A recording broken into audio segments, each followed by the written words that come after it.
It has been a violent 24 hours in our city. Tonight, IMPD is investigating 4 different shootings, 2 of them deadly. Our Logan Gay is tracking these investigations, including one involving IMPD officers. The first shooting happened just before 11:30 in the morning on Wednesday in the Clearwater neighborhood near North Keystone Avenue and East 79th Street. Police say they were responding to a hostage situation. Police say a woman started screaming and a man tried to leave the back of the building. That's when police say the man started shooting at them. IMPD says 2 officers returned fire, hitting the man once. Police said they found a gun within feet of the man. The man was taken to the hospital in stable condition. No officers or the woman inside the apartment were injured. This is the 11th police shooting in Marion County this year.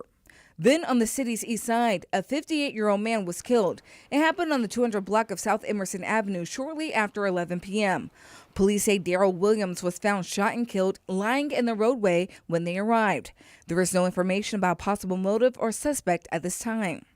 We continue to repeat how hard this has to be on these families, and I can't fathom what everyone's going through, and it's just disappointing. It's disappointing to see that that's what we resort to is gun violence. Then Thursday around 5:15 in the morning, IMPD were called to a shooting on the city's west side at an apartment complex in the 3800 block of West Michigan Street near Holt Road. Police say they found a man who had been shot and killed there.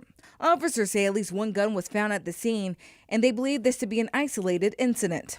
A person of interest was detained by officers at the scene and taken to the department's homicide office for questioning. That person was later released pending further investigation. Then hours later on the city's east side in the 2600 block of East New York Street, IMPD says a man was shot and taken to the hospital in stable condition. At this time, IMPD says they do not have any possible suspects and have not made any arrests in this case. They say they're tired of the senseless violence. We've got to do better as a society. We've got to do better. We've got to be better stewards of our community.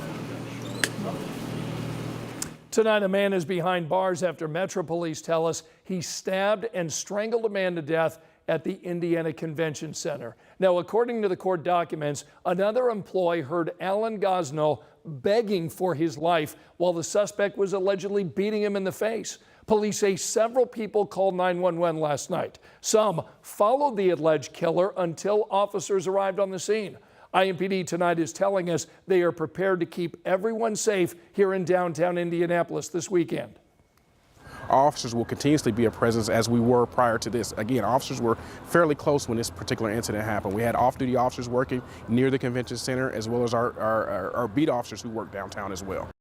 No one at the convention center was available for an interview today, but they did tell us this building has 24-hour security with guards at each entrance. Off-duty officers also patrol the building. In another statement, they tell us that Gosnell worked for them for more than a decade and was a great friend to colleagues.